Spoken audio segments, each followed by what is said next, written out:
Bismillah, wassalatu wassalamu ala rasulillah wa ala alihi wa sahbihi wa mawala. Rabbi israh li sadri wa yassir li amri wahlul 'uqdatam min lisani yafqahu qawli. Ya Fatah ya Alim, ya Fatah ya Alim, ya Fatah ya Alim, ya Razzaq ya Karim, ya Razzaq ya Karim.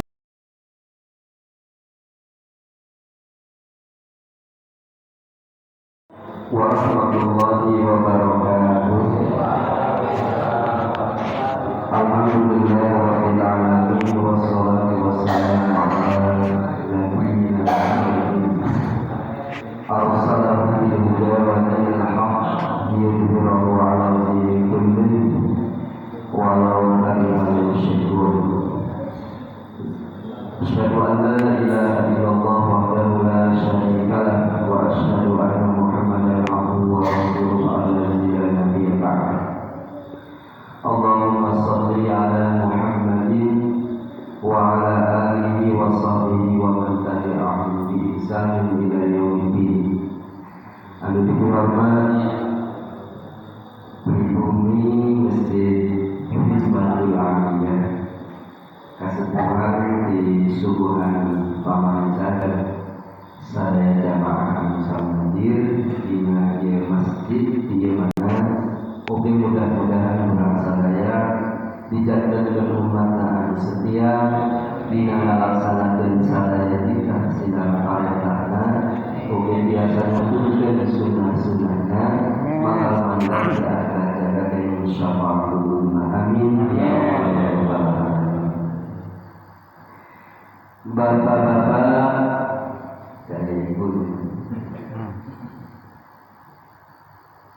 mulia dirahmati Allah, saat-saat seperti yang selalu mengiringi, mendampingi, menjaga, memantau, mengawasi dan mencatat. Min baini yadayhi wa min khalfihi, dia ada di depan, di belakang, termasuk terpantau dari kiri dan kanan. Yahfazuna min amrillah, dia menjaga atas perintah Allah dan dia juga mengawasi atas perintah Allah dan dia juga mencatat apa yang kita lakukan atas perintah Allah. Ia senada sinaran salah satu hadis bahwa setiap manusia itu memiliki qarin. Qarin itu yang selalu menemani, dan qarin ada dari jenis jin dan ada qarin subuh datang. Malaikat penjaga waktu malam itu dia menyerahkan buku catatan, lantas dia menghadap kepada Allah. Allah bertanya, sedang bagaimana hamba-Ku engkau tinggalkan? Malaikat hafal menjawab bahwa hamba-Mu sedang melaksanakan sholat subuh. Mudah-mudahan akan dilaporkan itu amin. Lantas malaikat penjaga siang itu nanti dia juga shift pergantian di waktu asar. Lantas penjaga siang menghadap Allah, ditanya oleh Allah dalam sebuah hadis, sedang apakah hamba-Ku bisa engkau tinggalkan? Maka malaikat hafal itu menjawab, hamba-Mu bisa aku tinggalkan sedang melaksanakan sholat asar. Jadi dua sholat inilah sebenarnya sholat yang sangat penting. Itulah kenapa sholat asar itu juga termasuk sholatul wusta. Wusta di sini bukan wasfiyah, bukan pertengahan, tapi sholat yang sangat utama dan agung. karena kebanyakan orang munafik tidak siap untuk melaksanakan sholat di waktu asar. Allah berfirman, "Hafizu 'alas sholawati was sholatil wusta." Jagalah oleh kalian semua sholat, terutama sholat wusta. Para ulama ahli tafsir sepakat atau jumhur para ulama memaknai bahwa sholatul wusta ayat sholatul asri. Sholat wusta itu adalah sholat asar yang lebih derajat yang tertinggi. Jadi kalau kita sudah tegak dari sejak jam 4, maka kita juga masih tegak di saat adzan asar kita sholat berjamaah, karena di saat itulah pergantian pelaporan malaikat terhadap Allah Subhanahu wa Ta'ala. Itu semua memiliki sebuah dukungan dorongan. Itulah yang disebut dengan himmah aliyah. Kalau saya masjid namanya himmah aliyah. Jadi mengingatkan saya 27 tahun ke belakang. Waktu mondok, saya punya guru namanya Kiai Ahmad Rosyadi almarhum rahimahullah. Saya belajar tentang itu, makna tentang al-himmah aliyah. Itu adalah sebuah ungkapan Ibnu Athaillah,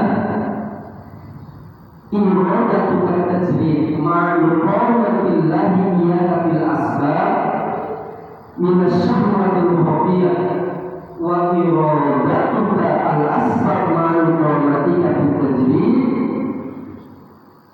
inhitatu 'anil himmatil 'aliyah. Di mana bahwa seorang salih, seorang hamba menuju Allah itu ada dua tingkatan, ada dua kelompok. Ada yang disebut dengan kelompok-kelompok muqtasidin, ada yang disebut dengan kelompok-kelompok mutajahidin. Siapa mereka kelompok-kelompok muqtasidin? Yakni orang-orang yang berjalan menuju Allah, tapi masih kuat keterikatannya dengan sebab dan akibat. Jadi sekali lagi muqtasidin itu adalah orang-orang yang menuju kepada Allah, tapi keterikatan sebab akibatnya masih kuat. Maka dia tidak boleh punya keinginan menjadi mutajahidin. Apa gambarannya? Misal kita begini, wah kalau Syekh Abdul Qadir Jailani itu begini amalannya, begini cara ibadahnya, Syekh Asy'ari itu begini, Ibrahim bin Adham itu begini. Terus siapa? Al-Adawiyah, Rabi'ah Al-Adawiyah itu begini, Abu Bakar itu begini. Sehingga kita tiba-tiba langsung ingin mengikuti cara menghadap Allah seperti mereka. Itu adalah cara yang terlalu arbitrari, dan pasti kita akan mengalami kejenuhan, pasti kita akan mengalami kefuturan, dan pahitnya kita akan kembali kepada kondisi yang lebih dulu. Nomor dia, mari orang kembali jalan terus duki karena makom-makom tertentu. Para awliya Allah al-muqarrabun, pemimpin surat Al-Waqiah, maka al-muqarrabun ashabul yamin ashabus shimal. Jadi orang-orang al-muqarrabun bagi istilah ulama sufi modern siddiqun wa rabbaniyun. Jadi kalau siddiqun itu adalah soleh, produktif, tapi dia tidak menjadi seorang guru. Kalau rabbani itu dia soleh produktif, tapi juga dia menjadi seorang guru. Di Al-Quran dibahasakan bima kuntum tu'allimuna kitab wa bima kuntum tadrusun. Mereka terus belajar dan mereka terus mendakwahkan. Itu rabbani, dan itu adalah tingkatan yang tinggi, al-muqarrabun. Sedangkan as-siddiqun dia adalah as-shalihun. Wihannya bahwa muqtasidin itu adalah orang yang masih terikat dengan sebab akibat. Kalau kita tidak bisa makan, kalau kita makan harus dengan usaha, maka usahalah. Jangankan tinggalkan usaha karena mengejar ibadah. Nanti kok istri saya protes, kok anak saya terbengkalai. Itu yang dimaksud dengan orang muktasidin, tapi dia ingin loncat menjadi mutajarridin. Orang yang sudah ada di mutajarridin, orang-orang soleh dan para wali, dia bisa seperti itu latihannya berpuluh-puluh tahun. Sementara kita ingin seperti mereka, tidak bisa. Apa contohnya? Misal seperti Siti Maryam, dia nggak usah nanam anggur, dia nggak usah nanam apel, tapi di saat dibuka oleh Nabi Zakaria, ternyata di depannya sudah ada buah-buahan segar. Ditanya dari mana wahai Maryam? Min indillah. Ternyata anggur apel itu datangnya dari mana? Dari surga. Jadi jangan ikut-ikut seperti Siti Maryam, kunci diri di dalam kamar, terus diri dan sholat, kok nggak datang juga apelnya? Anggurnya nggak ada yang ngasih. Itu kan tingkatannya kita masih belum positif. Untuk korek mual, macok. Jadi udah masih korek, cok, bisa cok tanpa ngorek. Kira-kira kalau sebab ini mutasidin. Jadi orang yang terikat dengan sebab akibat. Tapi kalau orang mutajarridin dulu juga tidak usah kita paksakan. Karena seseorang ada dalam tingkat mutasidin itu juga harus atas dasar ridho Allah dan ridho Allah. Kita naik ke makom mutajarridin juga harus Allah yang mengangkatnya. Contoh, di saat kita sibuk dengan kerja, karena kalau tidak kerja gimana selalu makan dan menafkahi keluarga. Tapi di sisi lain kita juga harus mengurus umat, harus mengajar orang. Banyak santri akhirnya terbengkalailah usaha kita, dipaksalah kita harus mengajar orang, mengurus santri dan sebagainya. Sedikit demi sedikit rezeki itu tidak datang dari kita berkebun dan bersatu bertanam, tapi datang dengan sendirinya. Tiba-tiba datang beras sekarung, tiba-tiba datang sayur sepak misalnya. Itu dah mulai naik. Nggak usah kita minta, Allah juga akan menaikkan sendiri kita dalam tingkatan mutajarridin. Kalau di tempat itu kita sudah nyaman, maka jangan lari ke mutasidin. Kalau kita lari ke mutasidin, misalnya ingin kayak orang, rumahnya bertingkat, mobilnya mewah, kekayaan di mana-mana, itu artinya kita inhibatul min himmatil aliyah. Kita terjun dari posisi yang mulia ke posisi yang biasa-biasa, dari posisi yang istimewa ke posisi yang biasa saja. Kira-kira apa? Jadi jangan mengejar tingkat mutajarridin sementara kita masih di mutasidin. Pasti boleh jiwanya bakal mulia, niatnya dia wajib tapi itu terbengkalai. Terus berjalan dengan sendirinya. Jadi Allah menakdirkan dia kurang dina waktu dan menjadi mutajarridin dengan sendirinya kita akan. Ada cara pandang yang berbeda.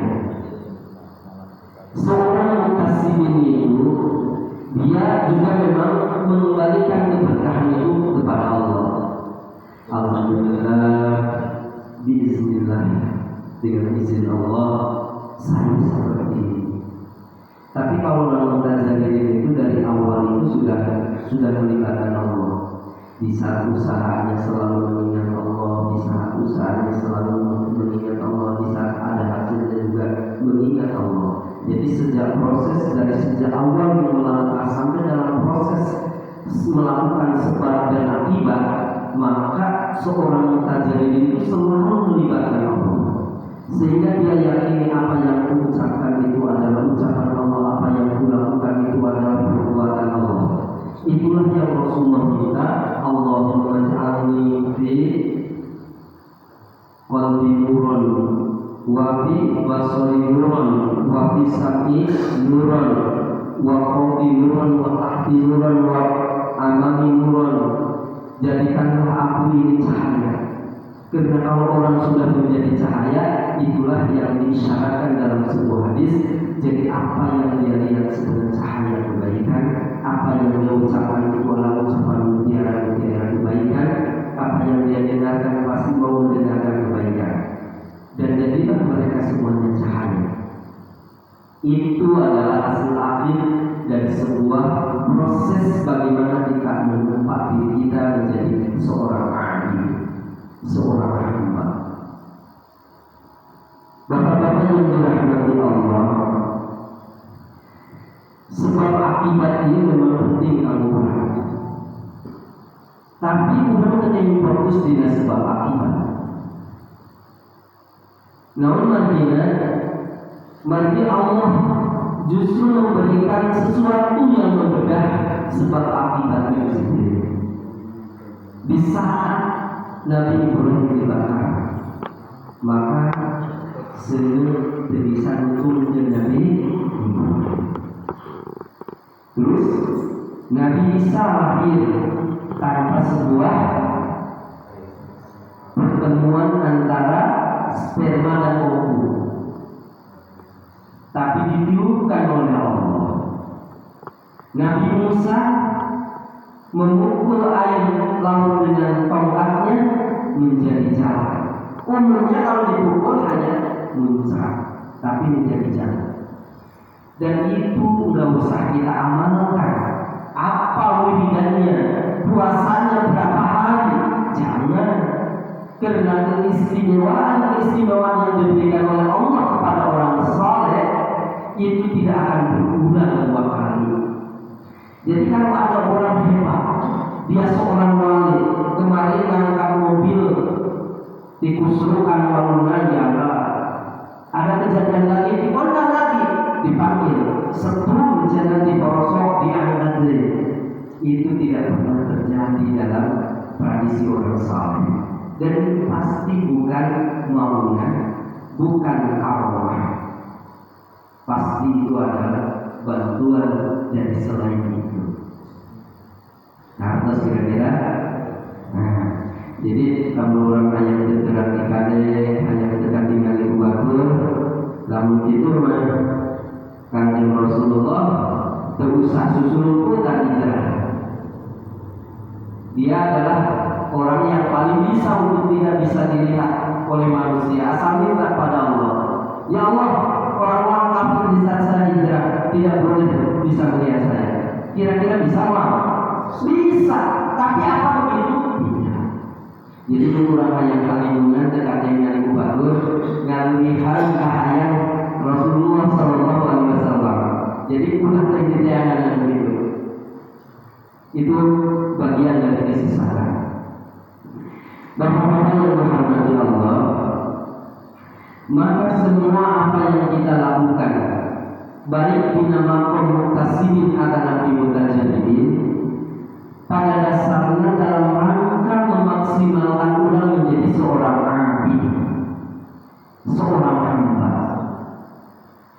Ibadah menjadi seorang abid, kita menjadi seorang abid yang sempurna itu dengan cara ibadah.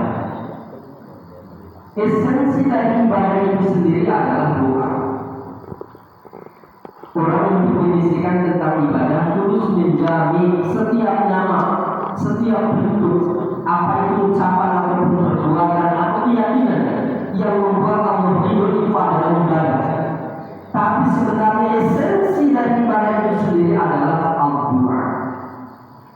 Itu adalah doa, permintaan, permohonan. Coba kita perhatikan. Kalau kita sholat, apa yang kita baca? Semuanya itu permohonan. Inna sholati wa nusuki wa mahyaya ihdinas siratal mustaqim siratal ladzina an'amta 'alaihim. Sampai mengakhiri kita sholat, Allahumma a'udzubika min azabil qabri wa min azabil nar wa min fitnatil mahya wa min fitnatil masih. Semuanya muntihan doa. Di saat kita ibadah haji, apa yang kita lakukan? Doa semuanya. Dan satu rukun ke rukunnya lain itu berpindah dari doa dan doa. Di saat kita zikir, apa isinya? Doa. Subhanallah, alhamdulillah, Allahu akbar, la ilaha illallah. Semuanya doa. Jadi esensi kita ibadah ini adalah doa. Jadi Abi menyimpulkan hakikat ibadah itu adalah doa. Bukan kisah itu. Ibadah al-mustamirah, ibadah yang terus berkesinambungan dari dunia sampai akhirat, ternyata adalah doa. Mana buktinya? Apakah itu otentik atau tidak? Saya membaca dalam sebuah ayat surat Yunus ayat 10. Da'wahum fiha subhanakallahumma wa tahiyyatuhum fiha salam wa akhiru da'wahum alhamdulillahi rabbil alamin. Da'wahum, doa mereka para penghuni surga. Jadi mereka tetap berdoa, enggak sholat tapi dia berdoa. Tadi saya katakan bahwa ibadah al-mustamirah ila yaumil qiyamah, ila yaumil akhir, ibadah yang terus berkesinambungan adalah doa. Makanya saya menyimpulkan esensi dari ibadah itu adalah doa. Maka nanti disebutkan doa muhul ibadah. Doa itu adalah gabungan ibadah, esensinya dari ibadah. Doa mereka di saat di surga, subhanallahumma, subhanallah, maha suci. Kalau kita perhatikan, ini dua-dua yang sangat mustajab itu selalu diawali dengan subhanallah. Di saat Nabi Yunus dia ditelankan, apa doanya? Subhanallah. Itu selalu subhanallah diawali. Bahkan wirid-wirid Rasulullah di saat menjelang kematian, wafatnya beliau itu selalu mengucapkan subhanallah wa bihamdihi astagfirullah wa atubu ilaih. Subhanallah wa bihamdihi astagfirullah wa atubu ilaih. Itu doa-doa Rasul di saat mendekati ajaran. Hafal? Subhanallah wa bihamdihi astagfirullah wa atubu ilaih. Subhanallah wa bihamdihi astagfirullah wa atubu ilaih. Subhanallah wa bihamdihi astagfirullah wa atubu ilaih. Subhanallah wa bihamdihi astagfirullah wa atubu ilaih. Itu doa Rasul bisa menjelang akhir hayat. Wa tahiyyatuhum fiha salam, dan juga penghormatannya itu adalah selamat ya. Allah mengatakan pada ahli surga selamat, malaikat mendoakan selamat, sesama penghuni surga selamat, tidak ada kata-kata lain. Karena yang dilakukan oleh para penghuni surga hanya menikmati sebuah kenikmatan, semua kenikmatan yang telah Allah sediakan. Makanya seorang alim, orang yang sudah arif mendekati kepada Allah, di saat dia diberi banyak kenikmatan, justru dia bersedih. Kenapa? Karena dia berpikiran, jangan-jangan kenikmatan inilah yang akan mengurangi kenikmatan saya dari akhirat. Hari ulama mulai segala kaya dicoba, benar-benar. Bukan alhamdulillah, koyong dia seminggu kayak dia ini satu bulan aja. Metode ini alhamdulillah satu bulan. Sepertinya kita harus introspeksi. Apakah kita memang orang yang layak untuk itu? Nabi Musa memohon kepada Allah supaya Fir'aun dihancurkan. Itu sampai akhirnya Nabi Musa dikejar dan tidak ada tempat lain kecuali kecuali hanya lautan di depan itu, lantas dibukulkan jalan membentang, Fir'aun dan pasukannya masuk, lantas tenggelam. Itu Allah meminta, Nabi Musa meminta kepada Allah doa supaya Fir'aun itu dihancurkan.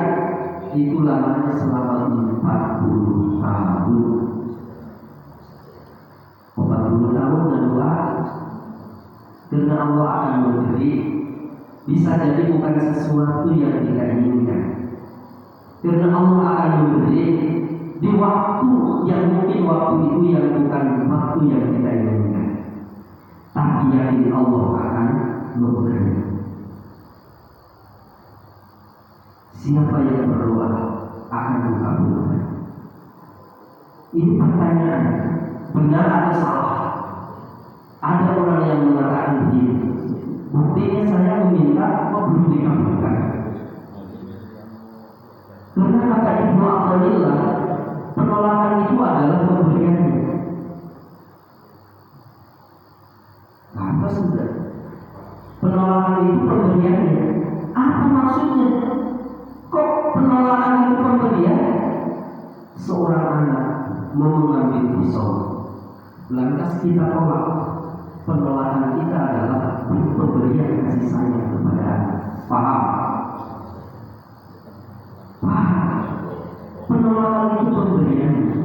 Allah itu menjadi adil, karena Allah memberi balasan itu dengan cara dikabulkan. Kok jadi adil? Seorang bos yang hebat itu habis kerja tren. Kok Allah menjadi adil? Di saat kita ibadah nanti tidak akan dibayar. Ini menjadi adil. Kalau kita punya anak dua, bicara dua-duanya 50.000 untuk jajan.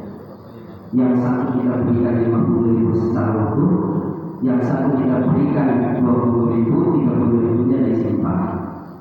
Kira-kira yang diberikan 50.000 selama 3 tahun dia sekolah di SMP akan habis atau ada sisanya? Habis.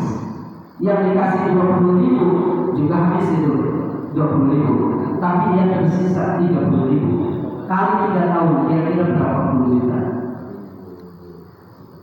Itulah bagiannya Allah. Jadi Allah itu disebut Azza wa Jalla, Adil dan Maha Mulia, karena dia membayar hambanya dengan cara ditangguhkan. Bapak-bapak yang dirahmati Allah, yang terakhir, lantas kondisi ibadah apa yang terbaik bagi hamba? Ibnu Athaillah mengatakan dalam sebuah hikmahnya, khairu awqatika waktu tashhadu fihi wujudi faqatika wa turaddu fihi ila wujudi tillatika. Waktu-waktu teristimewa dalam ibadah kita, di saat hadir dalam jiwa kita rasa fakir kepada Allah, rasa butuh kepada Allah, yang mengantarkan kita merasa hina di hadapan Allah.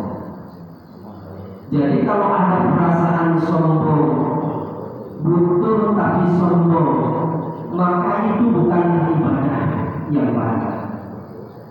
Bentuk peribadatan yang baik, penghambaan yang baik bagi seorang hamba itu apabila kondisi hati dan jiwa kita itu merasa fakir kepada Allah, merasa butuh kepada Allah, dan merasa hina di hadapan Allah.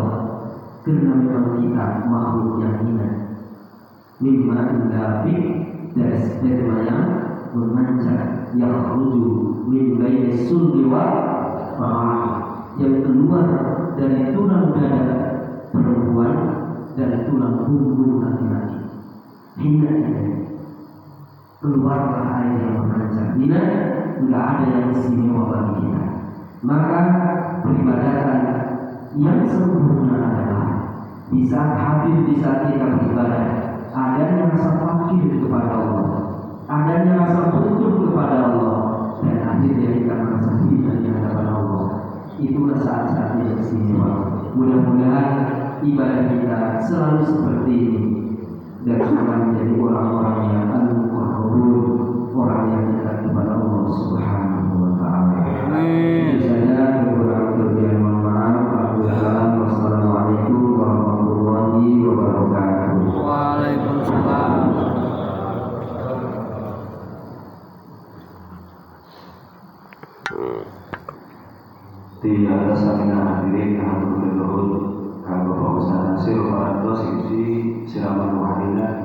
Ugia orang sadaya sing biasa nawakna. Amin. Amin. Ikhwana muslimin rahimakumullah. Kama salatuna kita adalah salutan di Bapak Ketua TNI Al-Maritan. Waktu silakan tempat mangga di sini. Assalamualaikum warahmatullahi wabarakatuh. Waalaikumsalam. Bismillahirrahmanirrahim. Wassalatu wassalamu ala Rasulillah Muhammad ibn Abdillah wa ala alihi wa ashabihi wa man tabi'ahu ila yaumil qiyamah. Asyhadu an la ilaha illallah wahdahu la syarika lah. Rabbi shrah li sadri wa yassir li amri wa hlul 'uqdatam min lisani yafqahu qawli. Ya